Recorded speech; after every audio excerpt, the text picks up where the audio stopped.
అందరికీ నమస్కారం. మా ఛానల్కి తిరిగి స్వాగతం. 9,000 రూపాయలు పెన్షన్ నిజంగా ఒకరోజు 25,000 రూపాయలు అవుతుందా? లక్షలాది మంది వృద్ధుల జీవితాలు అకస్మాత్తుగా మారబోతున్నాయా? లేక ఇది ఎప్పుడైనా ఆవిరైపోయే ఒక ఆశ మాత్రమేనా? ఈరోజు కథ కేవలం గణాంకాల గురించి మాత్రమే కాదు.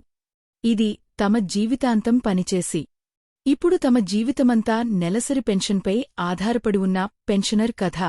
మేము ఈ అంశంలోకి వెళ్లే ముందు మీరందరూ మా ఛానల్కు సభ్యత్వాన్ని పొంది మాకు మద్దతు ఇవ్వాలని మేము అభ్యర్థిస్తున్నాము. కొన్ని నెలల క్రితం వరకు అంతా సాధారణంగానే ఉంది. పెన్షనర్లు తమకు వస్తున్న దానితోనే ఖర్చులను సర్దుబాటు చేసుకోవడానికి ప్రయత్నిస్తున్నారు. ద్రవ్యోల్బణం నెమ్మదిగా పెరుగుతోంది. మందుల ధరలు పెరుగుతున్నాయి. రోజువారీ ఖర్చులను నిర్వహించడం చాలా కష్టంగా మారుతోంది. కాని అప్పుడు ఒక వార్త వచ్చింది. అది అకస్మాత్తుగా ఒక ఆశాకిరణాన్ని తెచ్చింది. ప్రభుత్వం 8వ వేతన సంఘం ఏర్పాటుకు ఆమోదం తెలిపింది. అక్కడే కథ మారడం మొదలైంది. నెమ్మదిగా చర్చలు ప్రారంభమయ్యాయి. సమావేశాలు ప్రారంభమయ్యాయి. ఆపై అందరినీ దిగ్భ్రాంతికి గురిచేసే ఒక అంకె వెలువడింది. కనీస పెన్షన్ 9,000 రూపాయల నుండి 25,000 రూపాయలకు పెరగవచ్చని చెప్పబడింది. ఒక్కసారి ఊహించుకోండి. దాదాపు 3 రెట్ల పెరుగుదల. కాని ప్రశ్న ఏమిటంటే ఇది ఎలా సాధ్యం? ఈ మొత్తం వ్యవహారానికి అసలైన చోదకశక్తి ఫిట్మెంట్ ఫ్యాక్టర్. సరళంగా చెప్పాలంటే కొత్త విధానం కింద మీ పాత జీతం లేదా పెన్షన్ ఎంత పెరుగుతుందో నిర్ధారించే గణిత సూత్రమే ఫిట్మెంట్ ఫ్యాక్టర్. గత పే కమిషన్లలో ఈ ఫ్యాక్టర్ క్రమంగా పెరిగింది. మరియు ఈసారి ఇది 2.5 నుండి 2.86 మధ్య ఉంటుందని అంచనా. ఇలా జరిగితే 9,000 రూపాయలు పెన్షన్ నేరుగా సుమారు 25,000 రూపాయలుకి చేరవచ్చు. ఇక్కడే లక్షలాది మంది హృదయాల్లో ఆశ చిగురించింది. కాని కథ అంత సులభం కాదు. ఎందుకంటే ఆశ పెరిగే కొద్దీ అనిశ్చితి కూడా మొదలవుతుంది. ఒకవైపు ఉద్యోగ సంఘాలు ఉన్నాయి. అవి కేవలం పెన్షన్ పెంపునే కాకుండా పాత పెన్షన్ పథకం ఓపీఎస్ను కూడా తిరిగి తీసుకురావాలని డిమాండ్ చేస్తున్నాయి. ప్రభుత్వం ఇప్పటికే ఇంత పెద్ద అడుగు వేసినప్పుడు మధ్యలోనే ఎందుకు ఆపాలని వారు అంటున్నారు. వారి డిమాండ్ స్పష్టం: సురక్షితమైన మరియు హామీతో కూడిన పింఛను. కాని మరోవైపు ప్రభుత్వం ఉంది.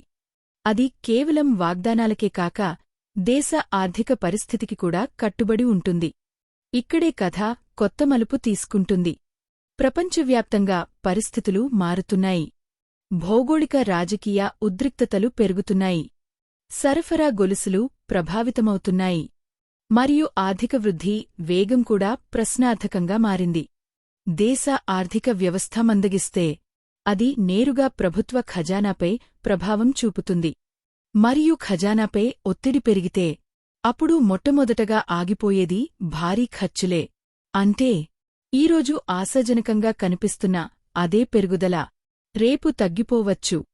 అందుకే నిపుణులు ఇప్పుడు మరో అవకాశాన్ని చర్చిస్తున్నారు.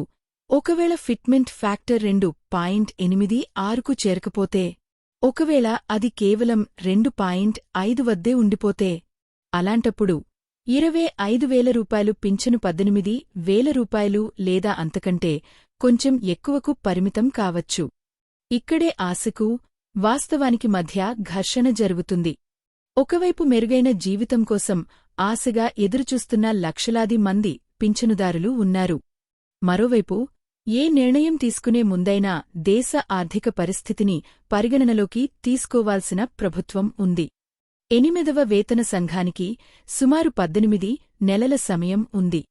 ఈ సమయంలో సూచనలు స్వీకరిస్తారు, సమావేశాలు నిర్వహిస్తారు, మరియు ప్రతిపక్షం తమ అభిప్రాయాలను బలంగా వినిపిస్తుంది. కాని తుది నిర్ణయం కేవలం గణాంకాలపై మాత్రమే ఆధారపడి ఉండదు. అది దేశ ప్రస్తుత పరిస్థితిని బట్టి నిర్ణయించబడుతుంది. అయితే పింఛన్లు నిజంగా 3 రెట్లు పెరుగుతాయా? లేక ఈ ఆశ క్రమంగా తగ్గిపోయి ఒక సమతుల్య నిర్ణయంగా మారుతుందా? ఈ ప్రశ్నకు సమాధానం భవిష్యత్తులోనే ఉంది. కాని ఒక విషయం స్పష్టం: ఇది కేవలం ఆర్థిక నిర్ణయం మాత్రమే కాదు. పదవీ విరమణ తర్వాత జీవితం ఎంత గౌరవప్రదంగా, సురక్షితంగా ఉంటుందో ఈ నిర్ణయమే నిర్ధారిస్తుంది. బహుశా అందుకేనేమో ప్రతి పెన్షనర్, ప్రతి కుటుంబం ఈ కథలోని తదుపరి అధ్యాయం కోసం ఎదురుచూస్తున్నారు. ఎందుకంటే ఇది కేవలం డబ్బుకు సంబంధించిన విషయం కాదు. ఇది ప్రజలు తమ జీవితాంతం వ్యవస్థపై ఉంచే నమ్మకానికి సంబంధించినది. ఈ సమాచారం మీకు విలువైనదిగా అనిపిస్తే దయచేసి మీ వాట్సాప్ మరియు ఫేస్బుక్ గ్రూపులలో షేర్ చేయండి. మీ ప్రశ్నలతో క్రింద వ్యాఖ్యానించండి మరియు వాస్తవ ఆధారిత నవీకరణల కోసం సభ్యత్వాన్ని పొందడం మర్చిపోవద్దు. ఈ వీడియో చూసినందుకు ధన్యవాదాలు.